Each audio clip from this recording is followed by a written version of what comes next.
Hey guys, welcome to another video, and as you can see the K20 Pro is back in the house. The Poco X2 is here and the Poco F1 should be back by the 1st or 2nd of February. So all in all, the next month is going to be pretty exciting. At the same time, this week is going to be very exciting because there's a lot of stuff coming on this boy, and of course this thing just got unlocked. So just to give you a breakup, this is not the one which I had earlier. This is a different K20 Pro, but it is here to stay. It is unlocked and we've already flashed. The first thing I did was I flashed the 12.5 China beta to check out the new features, and actually I've been using it since yesterday. And if you are a subscriber on this channel, you would have seen that I have made a community post and a Telegram post stating that this update is pretty awesome and we will be making a video on this. So that is what this is. This is a step-by-step good to know or should know information for K20 Pro users.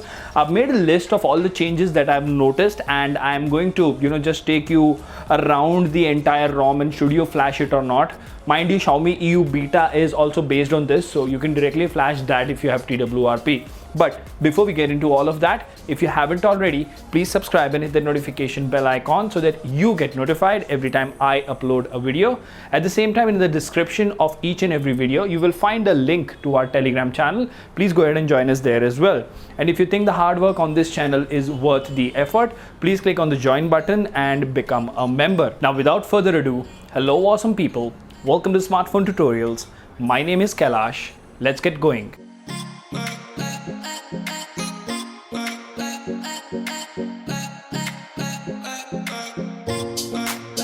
Alright, so while we begin, the first thing that we will of course check is settings. Now I have enabled dark mode. This update doesn't come with dark mode out of the box, but you can go ahead and enable it. So if you go to my device, you will see that this is MIUI version 21.1.11. It does say MIUI 12.5 and it is a beta. Now another thing that you'll notice over here is that over here the logo for MIUI 12 has significantly changed as well. Now along with this, the major highlight over here is that this beauty comes with a new Android version, that is Android 11, and that is really nice.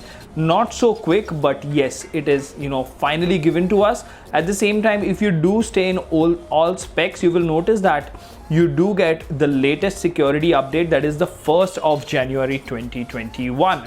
So that is everything about the software and the software version. But this software that we are talking about is not here in the global or the Indian variant yet. These are the changes that I'm going to talk about are available in China beta or Xiaomi.eu beta. This of course, as I said, is a Chinese ROM, so it doesn't actually boot with the Play Store pre-installed, but you can go to the Get Apps option, this one, and you can install Play Store from there, and it does have the background basic Google service framework and Google Play services and everything else is already pre-included. So it's a simple plug and play, and you will also have to get rid of all the bloatware, all the additional bloatware that is there, and most of it is uninstallable by default, so nothing to worry there. Now let's start digging into the whole 12.5.13 thing. Now the reason I'm saying 12.5.13 is because 12.5 exists because this is a push from 12 to 13. So based on 12.5 is what 13 would be.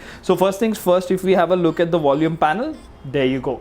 Now as you see over here, it is a new design for the volume panel. It looks much more subtle, not that much into your face sort of. All right, that is one thing. Now if you again go to the launcher settings over here, okay, and you go ahead and enable app vault, you will notice that there is a brand new app vault that we have. Although we have everything in Chinese because this is a China beta, but this is a brand new app vault. It looks way subtle and way different. And what you would also notice is that when you smoothly transition through pages and stuff, I have not gone ahead and observed major stutters and stuff, but we will talk about that towards the end of the video. For now, the next thing that we're going to talk about is the updated power menu. Now, as you can see, I have covered it in one of the Xiaomi.eu videos for this particular device, and this looks very modern, slick and minimalistic.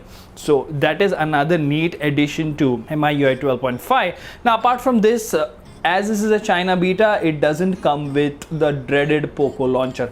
I hate that launcher, let me say what I have to. But yeah, it does come with Android 10 gestures, and they work like a charm. And if you go to settings over here, and if you go to display, you will notice that the dark mode 3.0 is present, which was I think introduced in 12.0.4.0 stable for the Indian version as well. You have scheduled dark mode, and then you have more dark mode options for per app.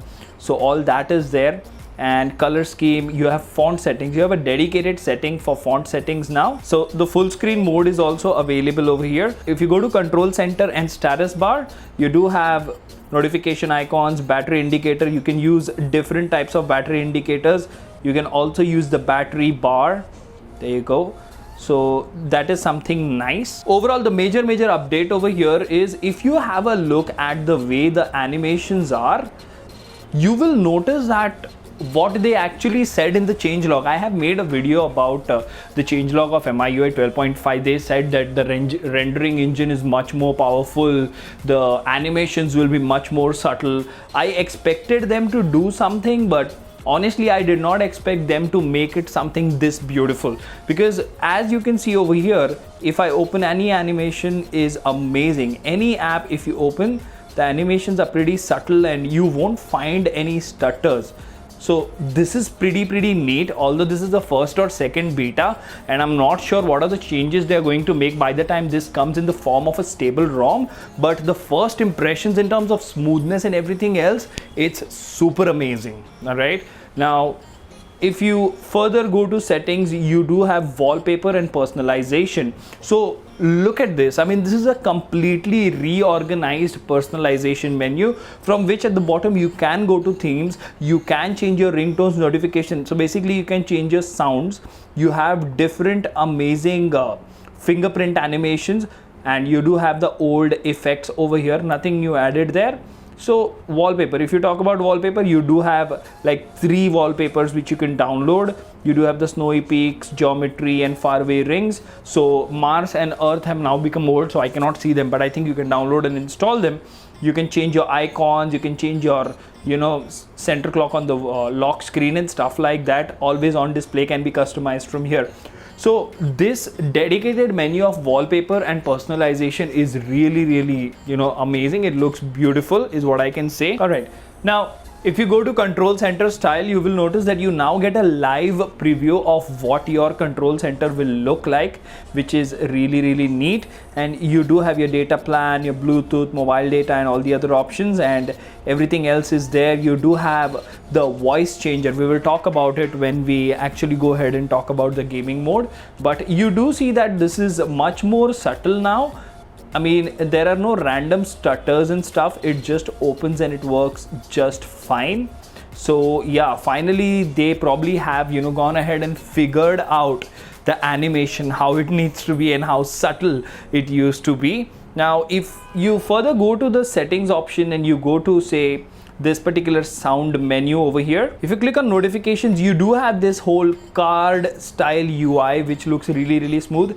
And for the first time I'm noticing, I don't know if it's gonna stay like this, but I've been using it for a day, and for the first time I'm noticing that the smoothness of this UI is on the level of Oppo and Vivo. Although I would not want to compare it with OxygenOS or iOS, those softwares are on a different league altogether. But yeah, Oppo, Vivo softwares are pretty smooth, and I cannot go ahead and find any issues over here. You do have the dedicated sound assistant which was introduced some times back, and you do have a dedicated silent mode, and you have D&D options and stuff like that. So you can actually go ahead and set up everything. You have profile video. I have not tried that option has been there for a very long time. So basically the sound menu has been updated as well. Now what is good about this particular ROM is that the entire UI has received subtle tweaks, be it in terms of animations, smoothness, or the way things are organized.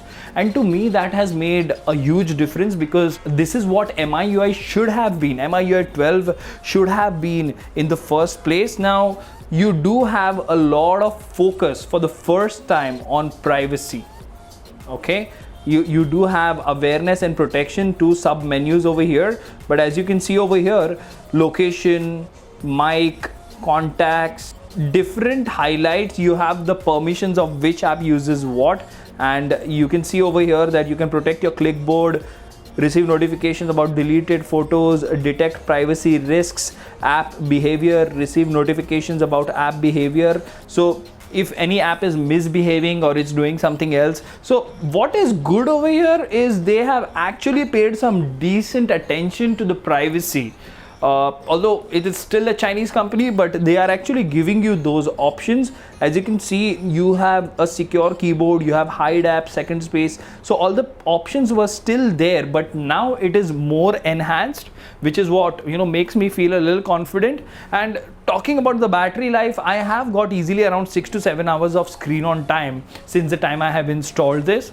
And apart from this, you do have the new one hand mode, although very few people use it. But if you actually go to the security center, and if you actually go ahead and launch Game Turbo over here, you will notice that Game Turbo is now known as Game Space. Although all the other options are still the same, you do have the MI voice changer, which is included now. So that is a neat and, you know, welcome addition. Now apart from this, if you go to the camera UI, just like one of the earlier versions of Xiaomi EU, you will not notice that there are a lot of options which are added. If you click on this particular option, you will see that you get the same carded UI over here as well, which looks modern, it looks decent. Okay, so the camera UI has been updated and there are new animations for the security app, as we just saw. Now apart from this, I have not installed a lot of applications, and I would say that initial impressions are, even though this is a Chinese beta, it works absolutely fine, but I did notice very small stutters. But all in all, my experience on this ROM as far as everything is concerned has been much better than stable MIUI 12. I did play for 1 to 2 hours of PUBG on HDR Extreme, and when I did a hot drop in Senhawk Bootcamp, I still had about 50 FPS most of the time. So if you actually want to see how this particular ROM performs when it comes to gaming in PUBG Mobile, do tune into today's live stream, which is going to be from 7:30 to 10:30. We are going to play PUBG Mobile on this particular device. And one last thing that I would like to add over here is, if you go to additional settings and you go to developer options, you do have the smart tools available, okay, which allows you to, you know, note the FPS and the screen refresh rate. So it is known as power tools, and by default it is included in the ROM. So a very neat addition by Xiaomi, and 12.5 looks like a very promising update. To find out further, please tune into our live stream. Let me know in the comment section, how did you like this video, and would you want me to make a step-by-step guide on how to install it. For now, this is Kailash signing off at Smartphone Tutorials. Until the next one, keep smiling, take care, goodbye.